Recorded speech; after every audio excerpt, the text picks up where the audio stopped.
tu vas me détester. J'ai encore acheté un nouveau sac. Si tu me suis depuis quelques années, tu sais que j'ai une sorte d'obsession, une sorte d'addiction, tu peux appeler ça comme tu veux, pour les sacs de voyage. Pourquoi? Parce que le sac de voyage, quand tu es en voyage, c'est ta maison, c'est toutes les affaires qui viennent avec toi. Ça veut aussi dire que plus tu as un sac léger, plus tu vas pouvoir bouger, plus tu vas être flexible, plus tu vas avoir de liberté. Ça veut dire que plus tu vas avoir un sac lourd, plus tu vas avoir d'affaires dans ta maison, mais en même temps, plus tu vas avoir un boulet au pied que tu vas devoir traîner sur tous tes déplacements. Et tu le sais si tu me suis depuis un moment, que j'ai testé beaucoup de sacs, j'ai fait beaucoup de vidéos avec des tests de sacs. Et maintenant, systématiquement dans mes vidéos où je teste un sac, je dis aux gens de ne pas acheter le sac sous mes recommandations parce que c'est très probable que dans 2 mois, j'en aurai un nouveau.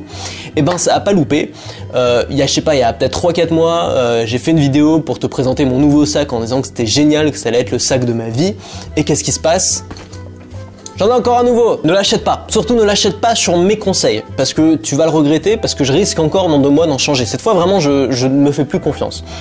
Je vais t'expliquer un peu mon truc avec les sacs. Moi, j'ai commencé mon premier voyage. J'avais le sac de randonnée de ma mère, de quand elle était jeune, qui était grand comme ça à peu près, large comme ça, on me voyait pas, c'est-à-dire si tu me regardais de dos, tu ne voyais pas, tu me voyais pas, tu voyais pas ma tête, tu voyais pas mes fesses tellement le sac était grand. Et surtout, c'était un boulet parce que j'utilisais pas un quart des affaires qu'il y avait dans ce sac-là. Et je me trimballais ça d'hôtel en hôtel, dans les bus, fallait le mettre dans la soute à chaque fois, enfin c'était vraiment pénible quoi. Et là j'ai compris qu'il fallait un sac cabine. Et donc j'ai fonctionné au sac cabine pendant à peu près 1 an, c'est-à-dire j'ai acheté des sacs tu sais, qui avaient pile le format pour rentrer dans une cabine d'avion, que je mettais donc au-dessus de moi quand j'entrais dans l'avion, et puis voilà j'avais assez d'affaires dedans. Le problème c'est que j'avais toujours le même problème, c'est que j'étais obligé d'avoir un deuxième sac, parce que quand tu arrives dans une ville, que tu as envie de la visiter un peu, faire les courses ou je sais pas, tu as besoin d'avoir un sac et tu prends pas ton gros sac cabine, c'est trop grand. Donc tu as besoin d'un petit sac. Donc ce que je faisais, c'est que je mettais un petit sac dans mon gros sac cabine. Le problème c'est que j'en ai eu marre, je me suis dit c'est stupide, j'emporte 2 sacs en voyage, autant en avoir qu'un seul, faut que je trouve un système. Et là je suis tombé sur un sac qui s'appelait, c'est un projet Kickstarter qui s'appelait le Nomatic, qui était un sac de 20 litres. Alors je dis 20 litres ça va, c'est un petit sac que tu peux emporter en ville, et qui pouvait s'étendre, qui pouvait s'élargir en fait pour être jusqu'à 30 litres. Donc j'ai acheté ça en me disant ça va être génial, et j'ai fait un voyage avec, et en effet c'était pas mal, sauf que ce problème il était assez lourd ce sac, avec l'extension et tout, c'était vraiment un sac lourd, et il restait quand même 20 litres, c'était quand même un petit peu encombrant. Et donc au final je prenais pas quand je sortais, et je m'étais retrouvé à m'acheter, tu vois j'étais en Thaïlande, je m'étais retrouvé à m'acheter une petite sacoche rouge là de touriste, pour mettre ma Kindle et pour mettre je sais pas un stylo, quelques trucs, parce que j'avais pas envie de prendre ce gros truc et de le trimballer toute la journée avec moi, sachant que c'était lourd. Donc là, qu'est-ce que j'ai fait? C'est que je me suis dit, j'ai re-rempli ce sac-là, avec vraiment les affaires dont j'avais besoin pour voyager. Je me suis rendu compte que le sac n'était pas rempli, qu'il restait de la place. Donc qu'est-ce que ça veut dire? Ça veut dire que le sac était trop grand par rapport au nombre d'affaires dont j'ai besoin. Alors, j'ai fouillé les sites, j'ai cherché des sacs bien et tout, et je suis tombé sur une marque qui s'appelle AER. Donc tu connais peut-être, tu vois le logo ici, c'est très discret comme logo, ça que j'aime bien aussi. C'est une marque qui s'appelle AER, qui est une marque, cette fois-ci, c'est pas un projet Kickstarter, c'est une marque qui est spécialisée dans les sacs depuis longtemps. Donc elle a plein de sacs, elle a des sacs de sport, des sacs de voyage, des sacs de ville, etc. Elle est vraiment reconnue pour sa qualité, alors c'est pas donné, mais bon, ça me dérange pas, sachant que c'est ma maison quand je suis en voyage, donc je veux bien mettre le prix. Ils sont vraiment reconnus elle est vraiment reconnue pour sa qualité, et j'ai trouvé un sac, alors c'est celui-là. C'est un sac qui fait 15 litres, donc là on perd 5 litres par rapport à l'autre. C'est pas un sac qui a des capacités d'extension, il fait 5 litres, il fait 15 litres, et surtout il est beaucoup plus léger que celui que j'avais. Et donc je me suis commandé ce sac, je l'ai essayé, je me suis dit ok, ça c'est un sac que ça me pose aucun problème de l'avoir sur mon dos toute la journée quand je suis en voyage, ou même chez moi, même à Paris, tu vois, ça me pose aucun problème de l'avoir toujours sur le dos. Donc je me suis posé la deuxième question qui est, est-ce que je peux mettre toutes mes affaires dedans? Alors, j'ai réduit mon nombre de changes. Ce qui prend le plus de place dans un sac, c'est le nombre de vêtements. C'est les vêtements, tu vois. Les vêtements, ça prend de la place, voilà, c'est un gros truc. Alors moi, j'ai un petit étui qui permet de compresser un peu les vêtements. Et puis maintenant, je prends que 2 changes. Ça veut dire que j'ai un t-shirt sur moi, un pantalon ou un shirt, des chaussures.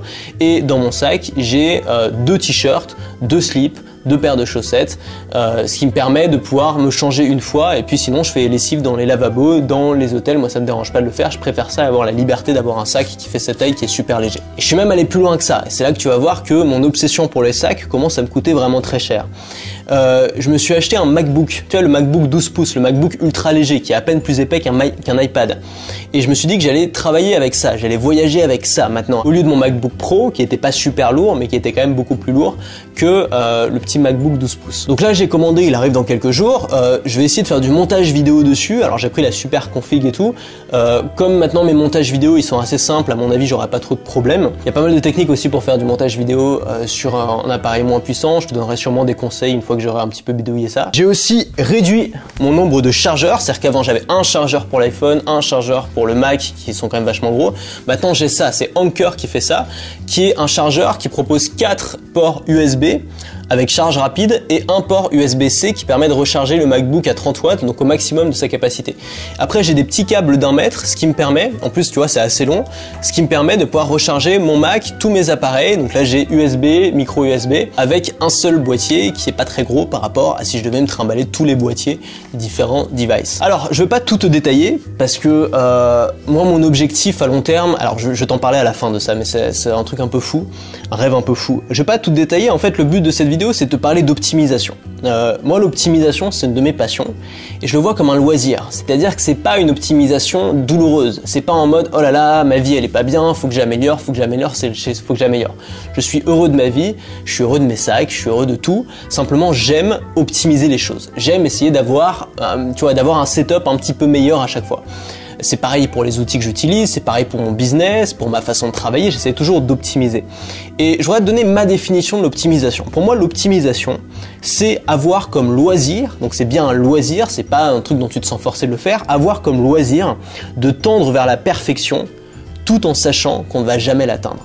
Avoir comme loisir de tendre vers la perfection tout en sachant qu'on ne va jamais l'atteindre. Et ça, c'est un loisir qui me plaît. C'est-à-dire que je sais très bien que j'aurai jamais le sac parfait avec les trucs parfaits dedans. Je sais très bien que j'aurai jamais la journée parfaite où je fais que des trucs qui m'éclatent. Je sais très bien que j'aurai jamais le travail parfait où tout va bien, où tout se vend bien, où tout marche bien. Je sais très bien que ce sera jamais parfait pour moi. Mes vidéos seront jamais parfaites, mais c'est pas grave parce que moi, ce qui m'intéresse, c'est pas d'être parfait, c'est de tendre vers la perfection, c'est d'essayer d'optimiser ce que je fais. Moi, c'est ça qui m'amuse et c'est un loisir. Pour ça aussi que j'essaye de trouver le format le plus adapté. C'est pour ça que je change aussi souvent parce que tu peux pas optimiser si tu testes pas. Il faut d'abord tester des choses, changer. Il y a récemment un gars qui m'a laissé un commentaire, c'est mon premier, je crois, commentaire vraiment négatif sur mes podcasts. C'est ah oui, les vidéos sont de retour en podcast. Si tu préfères écouter en podcast audio, c'est à nouveau en podcast audio. Et il y a un gars qui m'a laissé un commentaire sur Apple Podcast pour me dire c'est n'importe quoi. Ce gars il est pas stable dans ce qu'il fait. Un coup il fait le podcast, un coup il fait les vidéos, un coup il revient au podcast. Machin, on sait jamais où il va. Et c'est exactement ça l'objectif. C'est-à-dire que si je teste sans arrêt de nouvelles choses, si je tente de nouveaux formats, si je tente de lancer, je sais pas, des abonnements, si je tente de faire de l'audio, de la vidéo, du texte, des stories sur Instagram, si je tente tout ça et que finalement je change, je reviens sur mes décisions, c'est justement parce que je suis dans une optique d'optimisation. Donc le principe de l'optimisation, c'est je teste des trucs, si ça marche pour les autres et pour moi, je garde. Si ça marche pas d'une façon ou d'une autre, je garde pas, je jette. Donc moi, c'est facile de voir ce qui marche avec moi, en tout cas, c'est de regarder tout ce que je continue à faire sur la durée, c'est des trucs qui marchent et qui me plaisent. Donc tu vois, t'as déjà pas mal de données sur qu'est-ce que tu peux tester. Mais bien sûr, ça dépendra de toi. Peut-être que toi, dans ton cas, tu vas préférer faire des audios que de la vidéo finalement, ou alors tu vas préférer vendre un abonnement plutôt que vendre des formations individuellement, ou tu vas préférer avoir un autre business model. Tout dépend de qui tu es, de ce que tu as envie et de ce qui marche pour toi. Et l'idée, c'est de tester à chaque fois une version légèrement différente. Donc par exemple, j'avais un sac, tu vois, au lieu de passer directement du gros sac de ma mère au petit sac de ville, il a fallu que je passe par toutes ces étapes parce que du jour au lendemain, ça aurait été difficile. J'aurais peut-être pu le faire, mais le fait de passer par toutes ces étapes, ça m'a permis de comprendre à chaque fois que j'avais besoin de moins d'affaires que ce que je pensais. Et donc, je voulais te parler de mon prochain objectif qui est un truc un peu fou. Alors peut-être pas mon prochain voyage, mais un prochain voyage que je vais faire, je voudrais le faire sans sac. Je voudrais voyager sans sac, les mains dans les poches, tu vois, à la cool.